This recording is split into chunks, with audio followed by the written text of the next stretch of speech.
On this episode of Still Loading. Oh, it's no use. I'll never fit into this pipe. Nonsense. All you need is a little lubrication.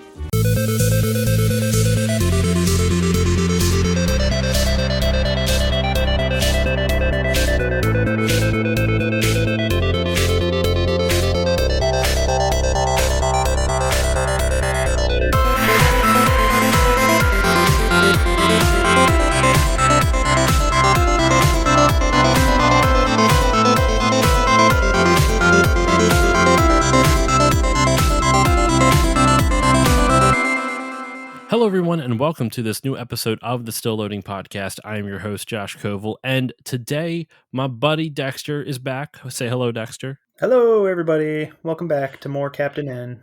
And yes, we are here to talk about the second episode in the series of Captain N, Season 1, Episode 2, released on September 16th, 1989, written by Jeffrey Scott.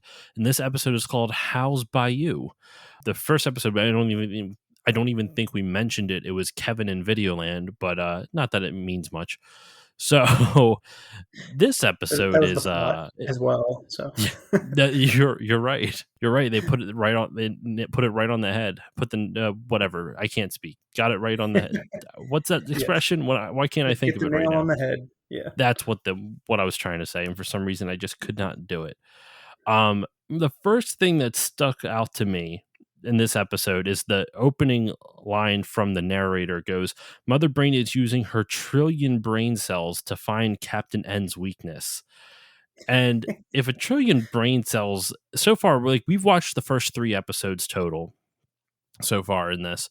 And if a trillion brain cells supplies her with these plans, I'm a little concerned because these plans are awful. Like, they are legitimately just awful. Yes, I think I demand a recount on brain cells. So let's dive right into it, right? So that, like I said, that was the first thing that popped in my head. No, it's something else I paid attention to this time. The room that Kevin is in, like when he gets sucked into the video game in the intro, like what is the design that the production design, that's the word I was looking for. What were the production designers thinking when they were making this room? Because it is interesting. It's the combination of the most sparse and yet densely populated room I've ever seen, because his TV and his chair are in the center of the room with nothing else around it, but there's bookshelves and stuff hugging the walls, but like there's nothing else. It's just it in the center of the room. I don't see his bed at all. I mean, it could just be off camera, of course, but I don't see his bed at all. The other thing that weirded me out too, I shouldn't say weirded me out, but like I thought it was an odd choice to have checkerboard drapes around those windows. I thought that was an interesting, like a racing checker drapes. And then there's a random purple arrow or like lightning bolt that starts on the one side of the screen, or the one on his one wall, and then goes diagonally down and cuts to the other wall, and like it continues along the next wall. I was like, I can't picture a kid ever wanting his room painted like this.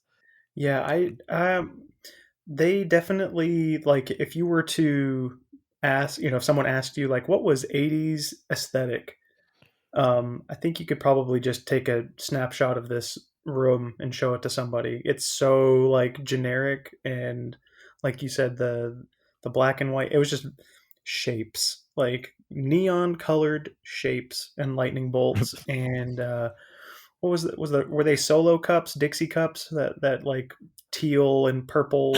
Yeah, it's kind of like that. It's like a bizarre combination of 80s and 90s room aesthetics, I guess.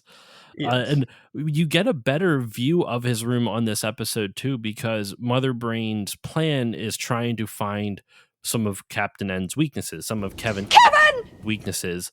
And the thing that Mother Brain discovers is that he is playing what is supposed to be the Adventures of Bayou Billy. And the animation is not like in the opening scene. You see actual gameplay footage of Kevin playing Punch Out. Yeah. But in this, instead of showing actual gameplay footage of Bayou Billy, they just show a cartoon version of Bayou Billy. Like, it's really weird cartoon version of a video game. And it looks worse than what Bayou Billy looks like. It looks like Pitfall from Atari. You're right. It definitely does. It just such a weird choice overall. Like, I didn't quite get that logic. But it's just such a weird idea where it's like apparently his weakness is just an entire world, Bayou Land. Like, this whole Well, to thing is be just in Mother Brain's defense, I think Bayou Billy is everyone's weakness because if anyone can beat that game, then maybe they're the true game master, or they just have never played any other game but that. Bayou Billy is one of those perfect examples of how the American versions of the games are a lot of times harder than the Japanese one, which is very much against that misconceived narrative that we kind of developed over the last like decade or so in the gaming community. I feel like it's been dispelled a lot now, but for a long time everyone always thought, the Japanese have the harder versions of all the games, and that isn't really true. I mean, it does happen. Mega Man 2 is the perfect example. There's no easy mode Right, in Mega Man 2 in Japan. Our hard mode is their normal mode. Or is their only mode. So we got normal mode and hard mode in the States, and they just got it was just one version. There's no different game right, difficulty modes in any case. But Bayou Billy was probably one of the prime examples of a game where, to combat the rental market in the US, they made the game insanely difficult to discourage people from renting it. But what that did was just discourage people from buying it. So it didn't really, I mean, it's not like it sold poorly. You can get a copy of Bayou Billy pretty cheap, but it still is not, didn't, wasn't the big success that I think Konami wanted it to be, to be certain, to be right. sure. So yeah, before we continue on with the story, what are your thoughts on this episode, Dex? Like, what was the vibe you got off of this? This is how I definitely, because it's been a long time since I've revisited this show as well, but this is how I kind of remember the show as far as like tackling one game as the topic of the episode. Like, hey, what about this game? Or introducing like a character that Captain N joins with, or that kind of thing. Um, the only thing that I felt was missing, which I know this is going to sound bad, but like I wanted Kid Icarus and Mega Man. Like they weren't involved, but They were barely involved. They they were like barely so involved. they were in the beginning of the episode, and then that was it. Yeah, another thing that I felt was weird because right after she decides that Bayou Billy is Kevin's weakness, that she's like, okay, that's gonna be my plot. Dr. Wily, who's now introduced as being one of her minions, But like, go build. not much of an introduction. She doesn't even say his name for like a portion. He just shows Yeah, up, and that's then she's like, true. Dr. That Wiley. must have been something that wasn't in the pilot that they decided should be in the series after the fact, kind of thing, I guess and they so. just forgot to introduce him. But the her plan is like, yes, now build me a robot cat, and it's like, wait, what? I think we missed some And exposition Eggplant here. Wizard's like, what about like, I have an idea, Mother Brain, and like it's a helicopter eggplant or something like that. And Mother Brain like takes the eggplant or sorry, sweet potato. It's like a robot sweet potato, and Mother Brain's like, "Oh, thank you, Eggplant Wizard," and then she destroys it in front of him, and it's like, "Now go get me a Robo Cat." Yeah, I think they missed something because they end up using Duke as the way to coax Captain N into going to Bayou Billy's world, and like they, I wonder if there was like a line missing or they forgot, but like that would have made more sense. Like, no, here's what we're gonna do: we're gonna use Duke. Like they should have mentioned Duke as another one of his weaknesses or something, that like he cares for his dog, kind of thing. I think that would have been a better writing choice for sure. The way I watched it now, like, I didn't even think of it that way. I just thought like, well, that's a really roundabout way to get him into Bayou Land. Trick his dog into chasing that robotic cat. Which, Right. spoiler alert, I don't know why I'm even giving a spoiler alert for this show, but spoiler alert, that's what Mother Brain's big plan is, let me trick his dog Duke into chasing after this robot cat, because he even mentions, he after the cat kind of taunts Duke, Kevin is like, oh, he's been doing that to me ever since he was a kid. And he tells Princess Lana's like, I'm sorry that he chased after your cat. And she goes, I don't have a cat. And but we're before we continue, we're missing a big serious plot point in here, Dex. Princess Lana and Kevin having a dance off to Yeah. the worst fake 80s music that actually was made in the 80s that I've ever heard. And one of the things I thought was weird, we talked about we talked last episode, the first episode in our miniseries, about how there's like licensed music in this, and we don't get it in these cuts that we're seeing because of, they were removed from DVDs and everything like that. You could only really see it when it came out live. So they had, in the first episode was The Good, the Bad, and the Ugly by Ennio Morricone. I butchered his name, but the spaghetti western guy, and then Shakedown by Bob Seger.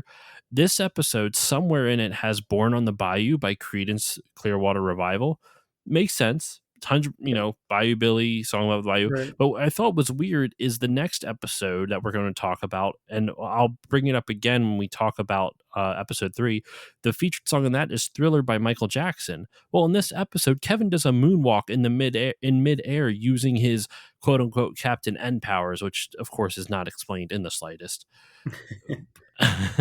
Yes, which makes me wonder if Michael Jackson had special Nintendo powers that we didn't know about. Like, Oh, he how definitely did. He at least had Sega powers, so why not Nintendo? That's true. Yes, Uh, and but you don't still dance like that. You don't still. I still dance like I know. that. If you notice, it's the exact same animation, that they're both doing the exact same dancing animation, just at different intervals. So it looks like they're not actually synced up. Well, they're not Right. synced up, but so it looks like, it kind of makes it look like they're not doing the same dance. Something to note, we were talking about this off mic. There's a lot of parts in this episode where there's just missing scenes and missing backdrops and missing, like, lots of, like, there'll be random cuts where something will be happening, and then all of a sudden you'll cut, and like it basically, it seems like there was a lot of dialogue here that should have been here, and they just deleted it all.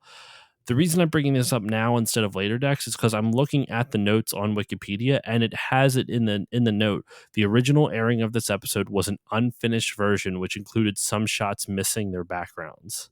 Yeah. This With the explains alligator. a lot. Yeah.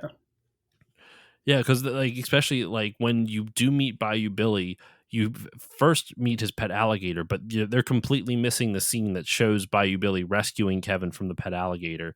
But when you see the alligator, it's just an alligator on like a peach colored backdrop, and that's it. Right. Yeah, I think both of the moments where the background are missing are like the big scenes with Bayou Billy's pet alligator. There's like no background. It's just like you said, it's like a beige, tan, peach color, and just the animation of the alligator.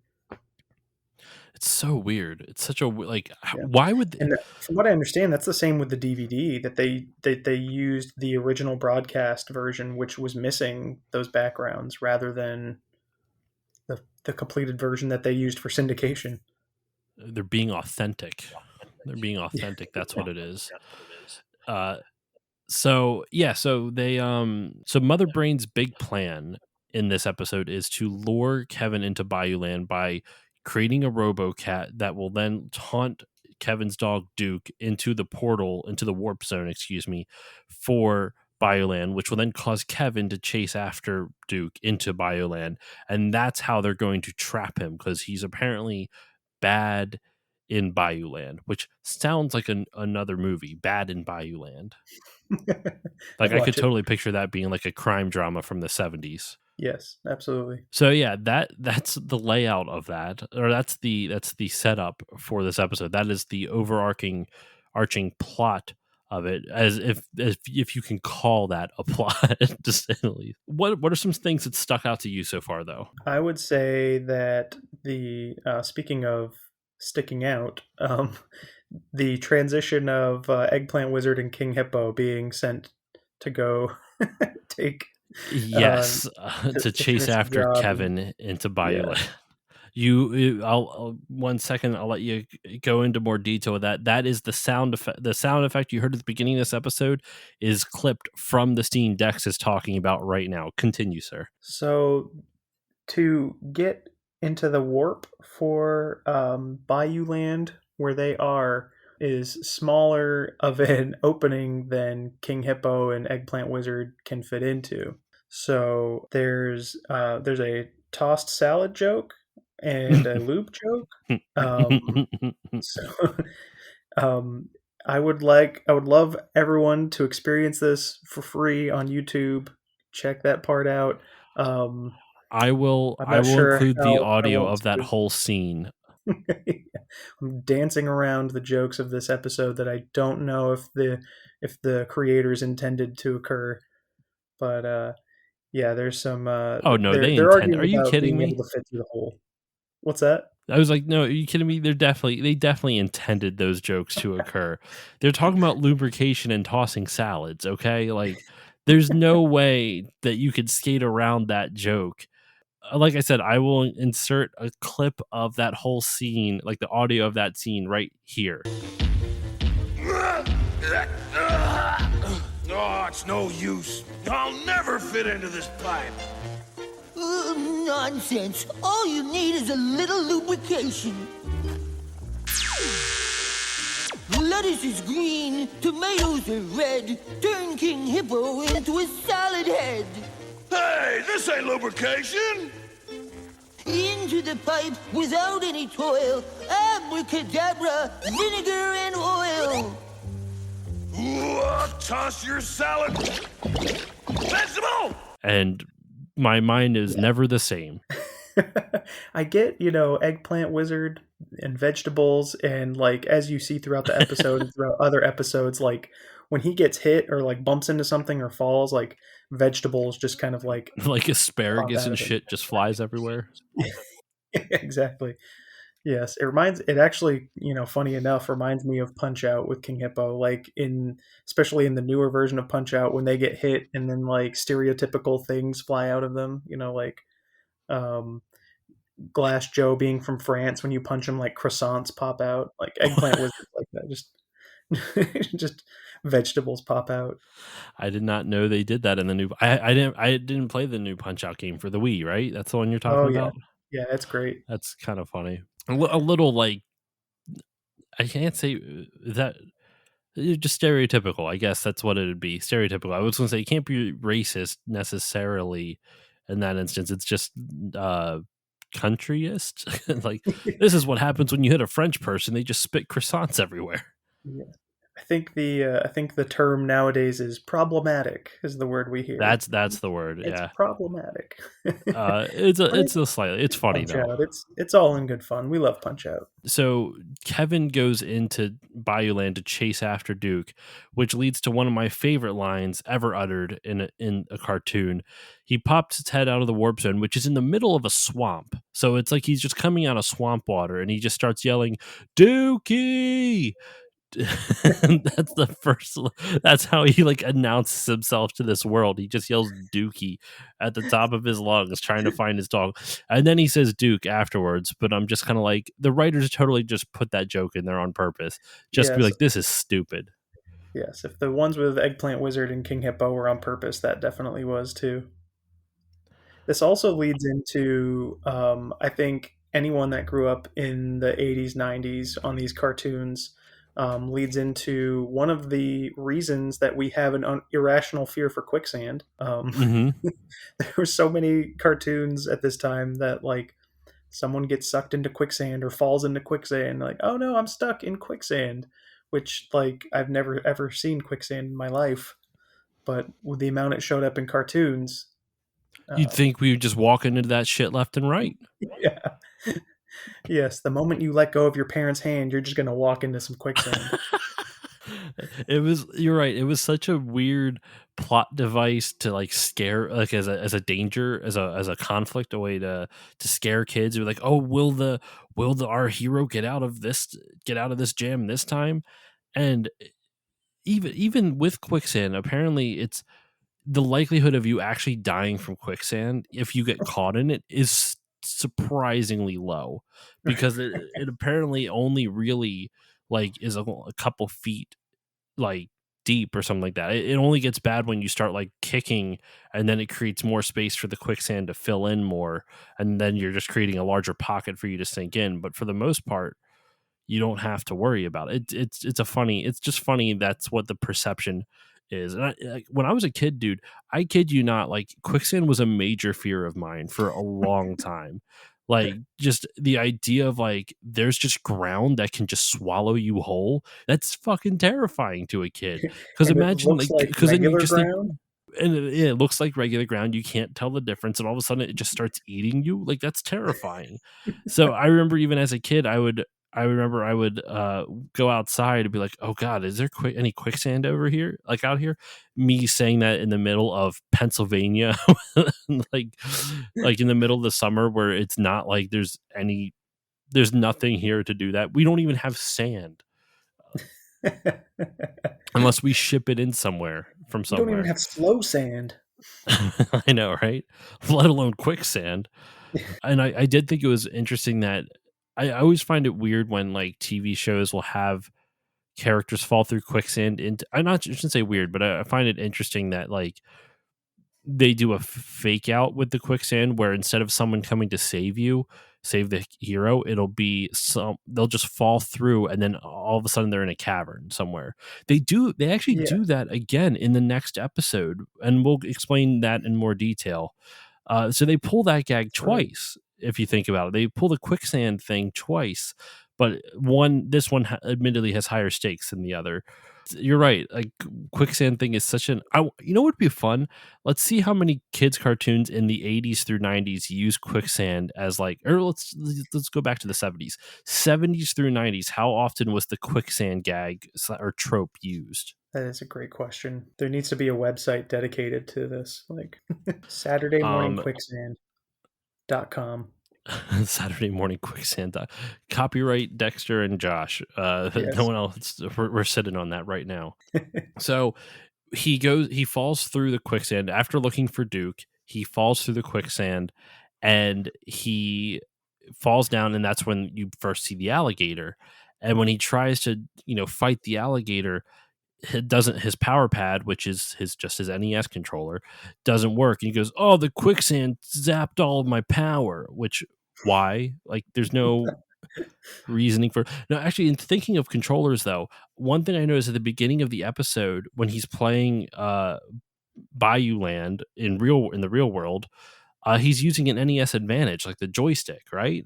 Yes. This show made me want one of those really bad. Oh man, product placement worked on you. Worked it. Oh, It, yes, it did. it, it worked its way with you. Whatever the I can't speak today, dude. I am so dad brain is going strong right now. Oh my goodness. Well, and I always I thought that was weird too though, because Mother Brain's looking like, let's see what Kevin was playing right before he got sucked into Videoland. It's Punch Out. It shows Yeah. it in the intro, but in this it's like, no, no, no, no. It's Bayou Land. It's Bayou Billy. Yeah, that is a weird little retcon there. But it's like I don't know why they even like they. I don't get it. I don't get that at all. Um, Especially like you would see that I feel like you would see this in a team of writers, but this is the same guy. Like you just wrote this, didn't you? the dude that actually, I might not have to read. Jeffrey Scott wrote the entire first season. Yeah. The last episode of the season, just in thinking of this, is Happy Birthday Mega Man. Okay. I could be misremembering this, but I'm pretty sure he wrote all of the episodes like in a week. Like he in an interview, I think he said he like locked himself in a room and just wrote the entire season of Captain N. And one last note about writers, the last episode of season 2, when Mother Brain rules, it just says TBA for the writer, to be announced. Like, what do you mean to be announced? It's released in Still waiting 1991. still waiting on that writer. We still got to figure it out, man. We don't know when it's going to happen. Um, that's so funny. That's really funny. So yeah, Jeffrey Scott wrote this entire first season. You just said he did it in a weekend. Well, I feel like I remember reading an interview that he said like I don't remember if it was a weekend or a week, but like he locked himself in a room and just cranked these episodes out back to back. He must have been doing so much cocaine. Yeah. That's the only thing I could think of to like crank some of this up.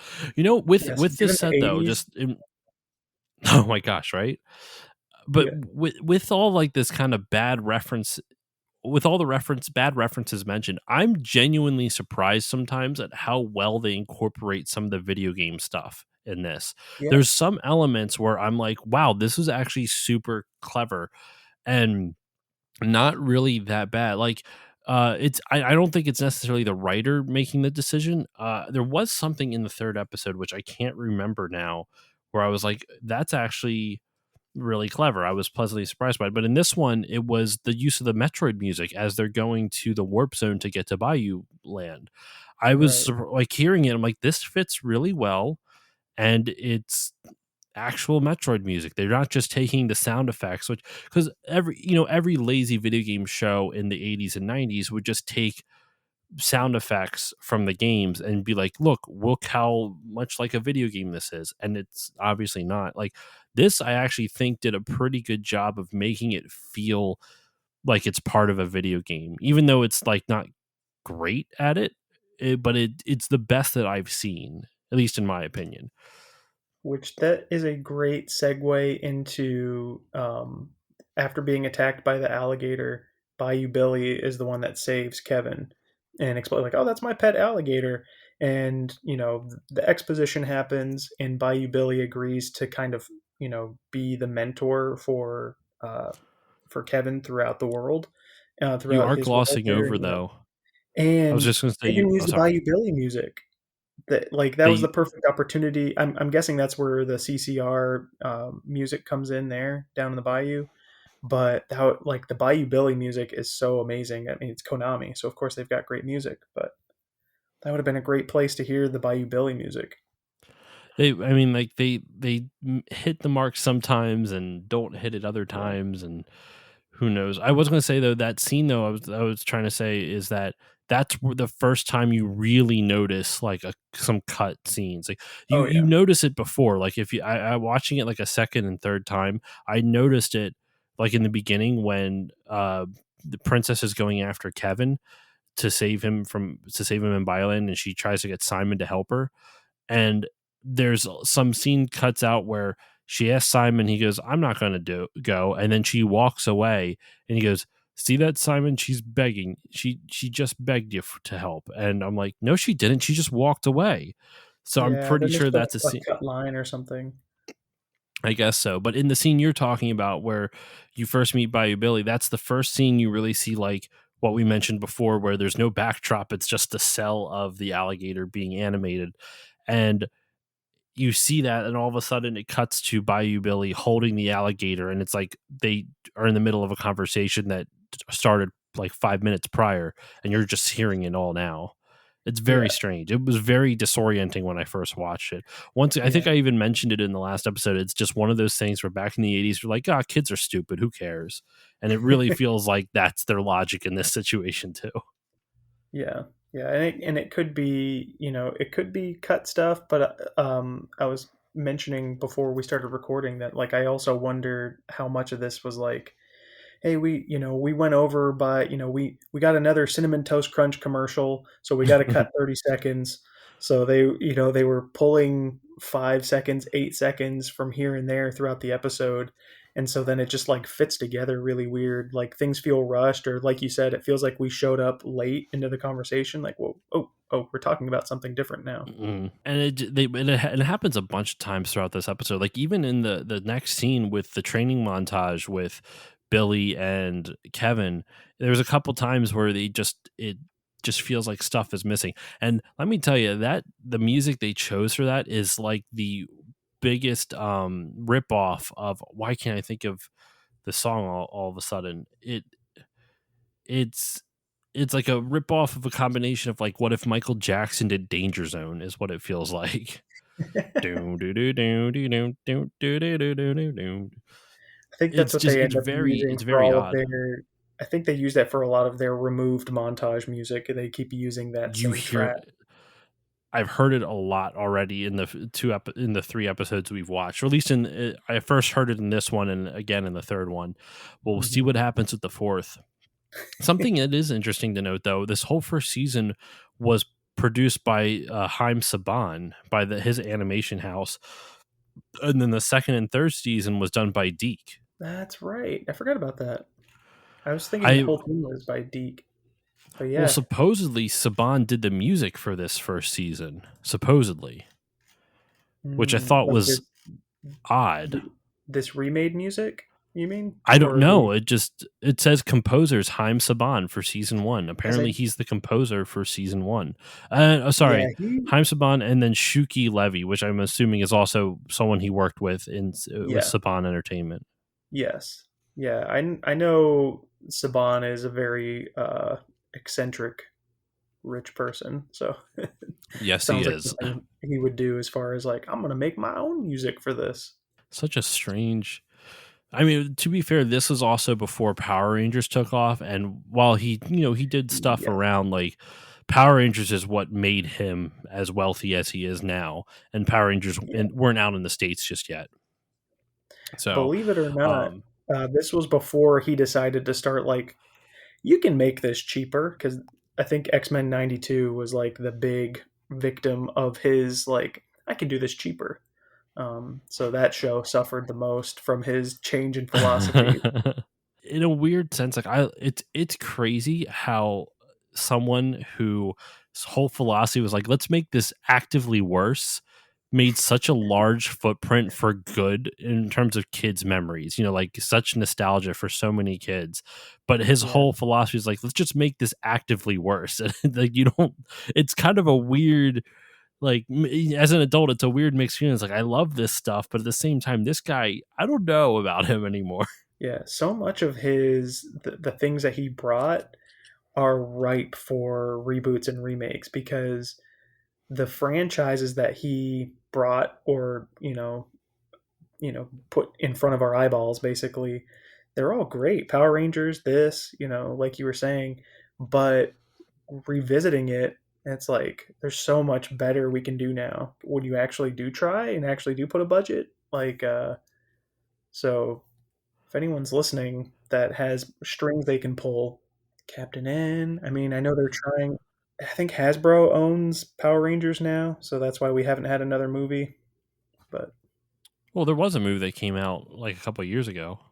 yeah, and that was supposed to be a whole thing, but Hasbro or Bandai or someone bought them out and was like, "We're gonna do Hmm. our own thing now." And so, That's what happens, I guess. I would like to see though what would be a gritty like if you did a gritty new version of Captain N, like what would it be? Like would would Kevin be a guy that, oh dude, holy shit, make Kevin be in like his mid 40s and he's kind of a burnout and he gets sucked into Videoland. So he's this grumpy, like downtrodden human being. Maybe yeah. he has a coke problem because it's from where it's based out of the 80s. I actually had, for those that may have skipped over the first episode, I do illustrations and artwork and things like that, and I've had this idea bouncing around in my head. So, welcome to my brain children listeners. Um, but I'd had this idea of Captain N being trapped in Videoland and becoming so like desensitized and over the video game thing. He's now General N and like cannot give two craps about video games and is just like so heartless and like you said, like this grizzled. That's kind of Well, funny, actually. It's and 40 years these later new and he's still kids, trapped there. yeah, and like new kids show up, they need help, and they're all like, oh, and, like starstruck, and like, oh my god, it's Mario, and and he's like, I don't care, it's Mario. Yeah, having that kind of dynamic. That would be a good one too. I like that. It's almost like what they did with Donkey Kong and Donkey Kong Country. How the original Donkey Kong is now Cranky Kong, Yeah, but this is exactly. more of like an angry version of that, a more Yeah, dark version of that. yeah, Okay, so let's continue on with the story though. So he meets Bayou Billy after almost getting eaten by Bayou Billy's pet alligator, and Bayou Billy teaches him the ways of swampland and how to traverse swampland and how to survive in swampland. And there's a lot more of those cuts where just stuff is missing and everything. But it was interesting to see him go through and Like, I like the idea of Bayou Billy training him and showing him how to use the whip and how to track in a swamp. I thought, even though it's like really haphazard, I think as if I was a kid, I'd be like, oh, that's kind of cool. Like learning a different skill set. It's all bullshit, but whatever. But as a kid, it would fascinate me. And so I liked that a lot. But one thing I did think was weird about Bayou Billy himself was his character design. Doesn't he look like a villain? He does, and that might be because of the Rescuers Down Under. He's got that kind of the villain from that movie. He's got that kind of vibe to him. But even just the animation they choose with Kevin and Lana, when you see their dead eyes, because there's no soul in any of the characters' eyes, but you can still tell from like the way their eyes are animated, like these are good characters. Bayou Billy looks like a dude who's going to steal your girl, who's going to who's going to treat you, be like, here, let's all hang out together, I'll pay. And then he takes your girl off somewhere, and now all of a sudden she's dating him and you're left alone. That's what he looks like to me. He looks like a dude who would steal your girlfriend, or try to, I should say. Like, just the character design just he looks like a creeper. I'm just gonna say it. He looks like a complete creeper. And it's interesting to me that his character in the show is not. He's a good guy. He in fact comes back. He rescues Duke for Kevin because Kevin's incompetent, and saves them from another monster, which we'll get into, because Dr. Wily created the robot cat, the Robo Cat, to lure Duke in there, and he creates another monster, which I think you mentioned last week is a very Power Rangers-esque thing. I wonder if that's dude, did we even put two and two together that Haim Saban did Power? Yeah, same Oh my guy. god, my mind is just blown right now. So I think my favorite part of the episode, despite the King Hippo and Eggplant Wizard trying to get into Bayou Land, my favorite moment actually is when King Hippo and Eggplant Wizard are trying to go after Kevin, and they actually find a fan boat, like for the to traverse the swamp. But a little trivia here for you: King Hippo actually weighs question mark, according to Punch Out statistics. No, they don't know how much he weighs. He weighs an unknowable amount. So he just crushes the fan boat when they try to get on it. And Eggplant Wizard's idea is to strap the fan to King Hippo, and he rides him through the swamp. And it looks as amazing as it sounds if you haven't seen it yet. I need a t-shirt with Eggplant It's Wizard worth watching riding just King for Hippo. that. Yes, I'm going to, because of the way time travel works with recording podcasts. It's probably the thumbnail for this episode. If I'm able to isolate this image from the episode. I just love it so much. I want a t-shirt. If I wasn't scared of getting tattoos, I'd want a tattoo of Eggplant Wizard riding the fan boat King Hippo. All It'd across be your such a great back, conversation shoulder to starter. shoulder. Yeah, the visual is humorous enough, but him, like, the actual action of it is great, as well as they chase after Kevin and Billy on the swamp. It's amazing. Well, what's funny too is that at that point, though, Billy isn't with Kevin. Basically, Billy says, "I've taught you everything that I Right. can now." That's my bad Bayou Billy impression. I've taught you everything that I can, so you just gotta go find Duke or whatever. So he goes to find Duke, and he's searching through the swamp, and that's when, like you were saying, King Hippo and Eggplant Wizard do that ridiculous thing.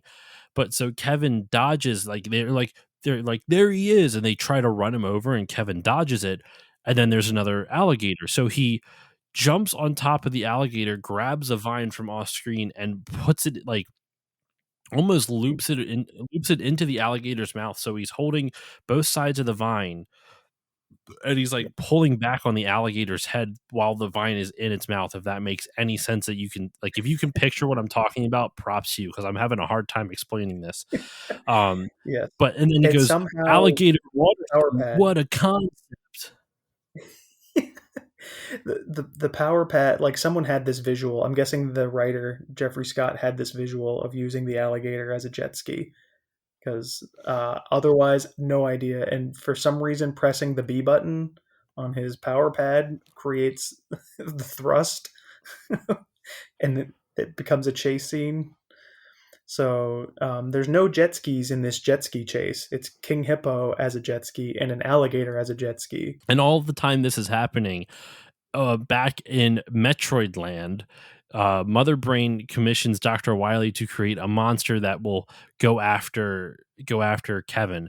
And the whole thing, like the RoboCat and the monster are tuned to Mother Brave's brainwaves. Know what I was thinking about this when I was rewatching the episode this morning, because he creates the RoboCat, one of the things he says is like, and his bad German accent, that like this like kind of offensive German accent Dr. Wily has going on. He's like, it's tuned to your brain your brain waves, Mother Brain, to your thought patterns or whatever. And one thing I kind of love for how dumb it is, and not just this cartoon, but so many cartoons from the 80s and 90s, is the bullshit pseudoscience that they throw at you, where they're just like, I tuned this robot to your brainwaves so you can control it just by thinking. And as a kid, you're like, okay, yeah, that makes sense. I follow that logic, It checks out. and it checks out. And as an adult, it's like you follow the logic because they explain it clearly, but like conceptually, it makes no fucking sense. It's so flawed, but you don't care. But as a kid, it's just like, I wonder how much bullshit science I believed because of stuff like this in cartoons, like I wonder how much of it was just like, what, you mean that's not how brainwaves work? What are you talking about? That's what I learned from Captain N. Duh. Yeah, and I have to say that the first time when the monster shows up in Bayou Land is like one of the commercial breaks. It like comes out of the water, and Yes. it's screaming Captain N. But the I watched that like 3 times because I was laughing each time. But every time I thought it was just going like just screaming, and then I was like, oh, it's saying Captain N like in this weird screech. And I was like, oh, See, okay. it's I thought funny. it was I heard Captain N right away, but like the way it's delivered is so comical. Like it's not terrifying in the slightest. It's just yeah. I can't describe it. I'll put that. There's going to be a lot of sound clips in this episode. I think there's a lot of stuff that's worth listening to in its entirety. I just think that now all I think of is that poor voice actor blowing out his vocal cords for Captain N. I mean, voice actors have had to deal with that. I mean, I feel bad for any voice actor in Dragon Ball Z. That's true. I heard. I don't know if this seems more like an urban legend, but apparently I heard that the voice actor for Goku passed out in the recording session for when Goku was going to Super Saiyan 3 because he had to yell for so long. I don't. There's no sources that have confirmed that. That was like basically a playground rumor But that feels amongst me and my very friends. like that could be possible. I know. I think that's what's so funny about it. Is like I could picture that. That's possible. I could see that happening. Take from that what you will, but that feels like that could be legit. So the monster goes after Kevin, or Captain N. Goes after Captain N. And while all of this is going on, Princess Lana and Simon are also searching through Bayou Land for Kevin. And you once again find out more of a reason why Simon's a douche and an idiot. He thinks he can track and he can't. He thinks a cat is part of the dog. He thinks a dog is part of the cat family. Princess Lana takes over. Kevin and her, they find each other and get captured by Eggplant Wizard and King Hippo. And that's when the monster shows up. And luckily, Bayou Billy comes in at the last second with Duke, and Duke frees everybody. And Bayou Billy, basically, Kevin's blaster doesn't work because they got swamp gunk all over it, as he says. And Bayou Billy's like, just use what I taught you. And go. What is he called? The not the Rye Star. That's a game. What does he call the star? Do you remember what it's called? Bang Star, Blast Star, start Something with a like B. that. Yeah. And something that's never been mentioned in the episode before. Something Nope. that's never talked about. Yeah. Something So else. they cut for like a Lucky Charms commercial or Yeah, it has to have been because I have no idea what else it's from. So he goes to get it, and it destroys the monster, destroys King Hippo, and Eggplant Wizard escape through the portal through the warp zone, and ends up in Mother Brain's lair, and that's how they defeat. That's how they thwart Mother Brain's plans on this episode is by this whatever star, which I can't think of the name of it. It's going to bother me. Now I know that because the cool thing about Bayou Billy, other than like if the difficulty was normal and not ridiculous, one of the cool things about it is it would go between like beat 'em up stages, like your Double Dragons or your Mm-hmm. Final Fight, and it would also have shooting stages where it's first person view and you could use the zapper, and shoot bad guys that were popping up.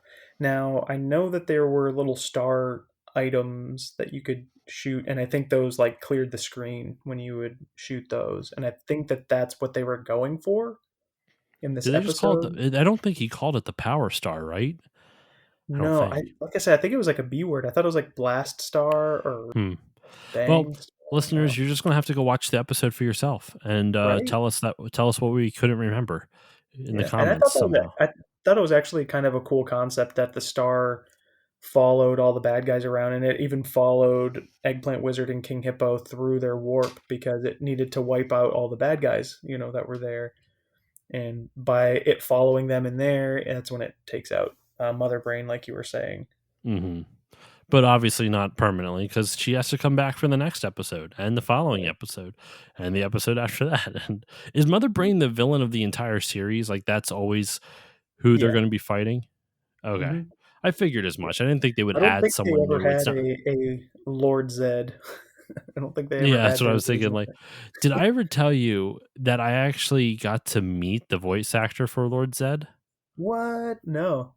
That sounds Yeah, awesome. so I mean, it was in passing. It was at a convention, so I didn't get to like meet him, but I got to like see him at panels and everything. So I guess meet is too strong of a term. But he unfortunately he passed away a couple of years ago. But his name is Robert Oh, Axelrod, and he was the voice that's a good actor for name. Lord Zed. Dude was the sweetest. Like so it's the craziest thing. So when you hear Lord Zed, you think of Power Rangers. You know what I mean? Like this really gruff, like angry voice. His voice is high pitched as hell. Like if you talk to him, he's like he's got a very frail old man voice, and he's very calm, and he's very just kind of pleasant. And he was really old. He was hunched over, like he walked with a hunch. So like you like the visual like mismatch of hearing how Lord Zed sounds, and he did his Lord Zed voice. Lord Zed versus him is just so weird. And I remember it was at one of the first conventions I ever went to, and it was him, another voice actress named Trina Nishimura, and I want to say Johnny Young Bosch was there at that convention. Um, the voice actor for Vash the Stampede from Trigun, if anyone has seen that show. Johnny Young Bosch is he's also Ichigo in Bleach. Like he's one of the big he's a bigger voice actor in the anime scene. Um, I can't remember if he was at that one or not, but it was definitely Trina Nishimura and him and one other voice actor. And Uncle Yo, who's a comedian, was there. And he was kind of emceeing this, and they were doing basically they were doing whose line is an anime, and it was just whose line isn't anyway, but anime styled. And they did a props game, and so everyone's going in. If you've seen whose line is it anyway, you know there's a box of props. The performers will go in, grab a prop, and have like a little 1 second joke to see how much of a laugh they can get out of the audience. Robert Axelrod, most of his stuff it was very like not the humor that younger kids were looking for. Like kids in high school and college. Like, it was a little bit too tame for them.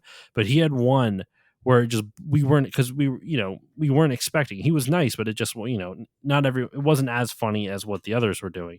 He comes out with this deformed looking hand. It's like a glove, and he's wearing it, but it makes his hand look like a claw, and it's all like gross. It looks like a demon hand, and he goes into his Lord Zed voice and goes, "Anybody want a hand job?" And the because for the whole thing he's being so tame with his jokes, and all of a sudden he drops that, and literally everyone on stage started losing it, everyone in the crowd started losing it. Like, I'll never forget that moment. He was just such a nice guy, and it is a real shame that he passed away a couple of years ago. I'll actually look up um when he passed away. It was 2019. Oh He passed gosh, away in it was 2019. recent. So it'll be 2 years ago in September. So, dude, I saw the convention I saw him at. It was in 2008 or nine, and he was born in 49. Man, so he was in his Wow, almost. He was either 71 or 70 when I saw him, or wow, 69 or 70. Excuse me. So like he was already way up there. Which, if you think about it, that means he was in his like 50s and 60s when he did Lord Zed. wow. Dude's a legend. He was in the Digimon movie too. Sorry, I just saw it on his What? IMDb. Yeah. So yeah, Robert Axelrod. If anyone's interested, check out his stuff. Because he was so nice, and he was such a sweet guy. He's in Akira as well. Wow. He worked right up until he passed away too. His last movie was Induced Effect, which I have know nothing about, but it came out in 2019. Hmm. Don't see anyone that I really recognize in it, but anyway, so yeah, that was my meeting sort of with Lord Zed, with This was which was, your Lord Zed minute with Josh. I know, right? Well, it's the only minute you're gonna get because that's the only story I got about him. But he he Tune in was next very nice. time. He was very sweet though, and it's just the weird contrast of hearing what Lord Zed's voice is and hearing his actual voice. It's so jarring. Like you see that with other voice actors, like all of a Yeah. sudden they go into a voice, you're like, oh my gosh, you're that character, but you don't look like the character I know. It's more jarring than that because this is a frail. He walked slow. He had a hunch, and he had a really high voice, and all of a sudden he just goes, "Anybody want a hand job?" And you just lose it. It was a great time. Voice actors have the best stories. I really wish I got to meet him again. He seemed so sweet. But in any case, any final thoughts, Dexter, on episode 2 of Captain N? How's Bayou? How's Bayou? How's by me? That I ruined the joke. The I thought it was fine. It was what my childhood remembered of the show, but seeing it as an adult, I think that the first episode was better, and I think that the next episode coming is better. So it was Really, I fine. actually don't like the next episode as much as this one. Ooh, I thought the next episode was great, and I think that and I don't mean that in a way of like Citizen Kane great. I mean that as like as in like that was So entertaining. It bad was it's great. bad, Yeah. but it was entertaining. We'll get into it. We're actually going to be a little behind the scenes shenanigans. We're actually going to record the next episode right now, so that way we Ooh, can bank a couple. But okay. So you overall you enjoyed it, but it wasn't the best one you've seen. nah, yeah, average. I kind of agree. I think I like this one more than the next one, but so far the first one's my favorite. I don't know why. It's a lot more watchable to me. Um, This I one was a good overall one to enjoyed it. watch for Eggplant Wizard and King Hippo, though. If you're a fan of those two, great episode for those guys. I think in general the writing for Eggplant Wizard and King Hippo is surprisingly decent. Like, I'm not saying it's like groundbreaking, but a lot of their jokes. I think that's what I was going to say. What I was thinking about earlier. Their jokes in the third episode, which we'll get into next week, or sorry, actually, it'll be a month when you guys hear it because we're only releasing these once a month. But some of their jokes I was impressed by. But last thing I'll Yeah. say about this episode, and it's not necessarily about this episode, but about this show. At the beginning of the episode, for the intro, in the intro song, where you see Kevin getting sucked into Videoland, and he grabs onto like the the wall mount for the drapes, and it breaks off, and he falls in. He goes, "Whoa!" Right? I consider that the Wilhelm scream of the '80s. Because how often do you hear voice a sound like "whoa," especially in old cartoons? Yeah. Like, I feel like that's got to be the Wilhelm scream of the '80s. I can And for support those who that. don't know what the Wilhelm scream is, you should Google it because it's a sound effect you've probably heard a lot, and you Yeah. might not know that you might not notice it. You could probably almost guarantee if anyone has seen at least 10 movies, you've probably heard it in at least one of them. Oh, and sorry, one final note. I actually had notes for my second watching of it. During the training montage with Bayou Billy, they knock on a tree and a hairy arm pops out and gives them a med kit. So, food for thought. Yes. They did it before Majora's Good Mask. lesson to learn. Yeah. The what? Sorry. I said that came before Majora's Mask with the hand in the toilet. I did not take the same leap you did with that, but I see the connection now. But all right, so that will do it for this second episode. That's a good place to stop off, hand in a toilet. That'll do it for this second episode of the Captain N series. Dexter, thank you again for joining me. Where can the good people find you online? Oh, you can find me on Instagram, Dexter underscore Morrill, Dexter underscore Morrill. That's two R's, an I, and two L's. I'm also on Instagram, same name. I don't think I've got an underscore in that one though, somehow. But yeah, I'm on there. I'm sharing my artwork. I like to share lots of video game history stuff, all those kinds of things. So if you're into that, and which hopefully you are if you're listening to this, hit me up. I'll be on social media.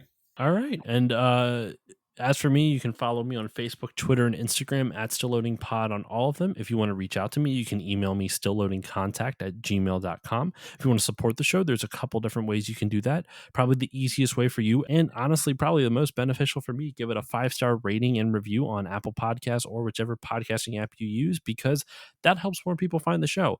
If you want to support me monetarily, though, you can go to patreon.com/stillloadingpod, even just $1 a month. Shout out to my $5 patron, Kevin -in. So I'm assuming his name is Kevin.